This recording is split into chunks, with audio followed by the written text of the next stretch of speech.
Yeah, what's good, everybody? Mr. Hollow 313. Just got done looking at the Pistons game.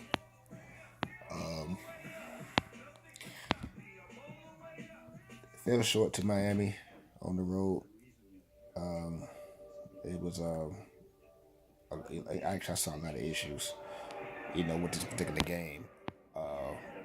Obviously we was out. We were without Andre Drummond, so that probably didn't help. But overall, the problem was it wasn't so much his absence. It was just that for some odd reason, we just did not defend the 3 point line at all whatsoever. I mean, they hit 17 threes on us.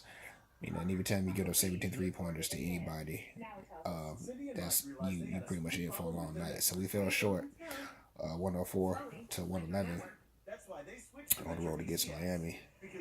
But some of the issues I saw was not only the lack of defense for the 3 point line. We just had some horrendous shooting by, you know, by Avery Bradley, Ish Smith. I mean, I'm looking at terrible games by both of them today. I mean, Avery Bradley did hit a couple big shots, but overall, he was 3 for 9 from three, 0 for 2 with the free throw line, and overall he was 6 of 19. That's not gonna get it done on the road. We look at Ish Smith, who obviously is starting because of Reggie Bush's injury, and he went 3 of 10. So,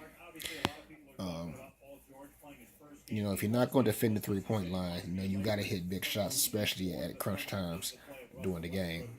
Gallaudet didn't play today for some odd reason. We never got to see. We still don't see Ellison. I mean, it's like, why is he even on the roster if Stan Van Gundy's not going to play him? But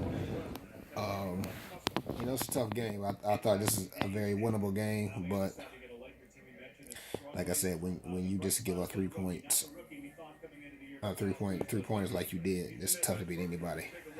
Anyway, it's behind us. It's just trying to move on. It is what it is. I do like to say Tobias Harris has a usual good game. Bullock has been playing really well. He got 17 points. He was 6 of 10 from the field. Pretty good game. Pretty good game by Boban too at 15 points. Starting for Andre Drummond. Avery Bradley had 15 points overall, but it was it was 6 of 19 for shooting. So it was just not a good game overall.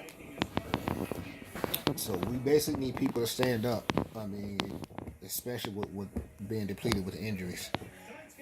I don't know if Stan Van Gundy planned on doing any trades by the trade deadline, but this is not too good. Bikes played pretty well off the bench. Surprisingly, I didn't even know who this guy was, honestly, until like a couple of days ago. And he had 14 points off the bench. Luke Kennard had 13. Pretty good. Another thing I thought that was pretty glaring in this game was Kelly Olynyk. He abused Tolliver all night. I mean, I don't know if Stan Van Gundy could have made some type of adjustments to kind of help out with him, but tonight, Tolliver, who only had 5 points, by the way, off the bench, 1 for 3 from 3 point line, and 2 for 5 overall field goals. He was just getting abused by Olynyk all night for 25. So it seemed like anything he tried to do defensively, Olynyk got his way, especially down there in the paint. So, and Olynyk is a good player. He's a decent player, but the way he was abusing Tolliver all night, it was like a man against a boy. Like for real, for real. That was bad. So that maybe Stan Van Gundy can make some type of adjustments in that regard. But yeah, we were just bad today defensively on the 3 point line, for real, for real. So like I said, it's not so much of Andre Drummond's absence; it was just common defense.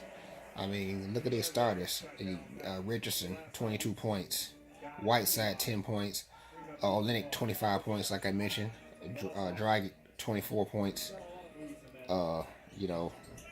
And 2 points from Johnson, whoever that is, on their team, but Olenek, he put on a clinic against Tolliver, so that was just overall bad. But anyway, short memory, move on to the next game. Now it was about chilling and seeing what's going on with the Lions and what they're going to do this offseason in terms of a head coach. For some odd reason, fans are so fixated on Matt Patricia. I'm not saying he's going to be a bad coach, but I really don't know what his credentials are with zero head coaching experience. And for some odd reason, people think that's his automatic championship because he's in New England. I'm like, man, no, man, y'all. Listen, in my opinion, we shouldn't go after no more fucking coordinators like we did Jim Schwartz. We need somebody here with experience.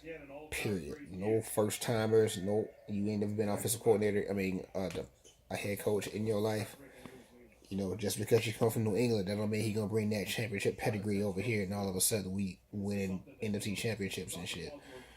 You know, I just want them to really take their time and do some research and hire a quality candidate.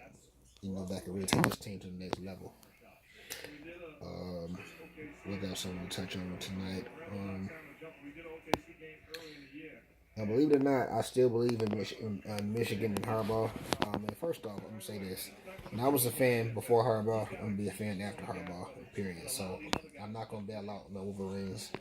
I'm going to still be a fan, just like I'm a fan of the Lions. One thing I think that Harbaugh needs to do is he has to get rid of the offensive coordinator. And obviously, he had to show up the offensive line and quarterback. Those were our biggest weaknesses.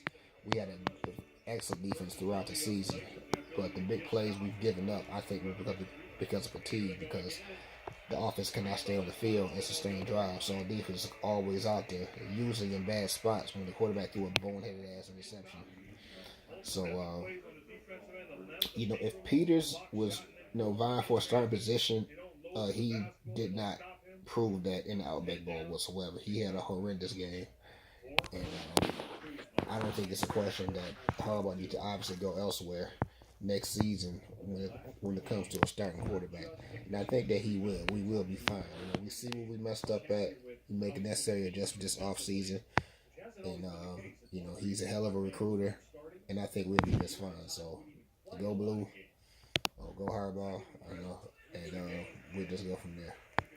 Other than that, that's pretty much it, man. Early in 2018, January the 3rd, I see. So happy New Year to everybody, and always happy New Year to shout out to my DBE crew, and I get at y'all later. Mr. Tyler Park 313. Y'all take care.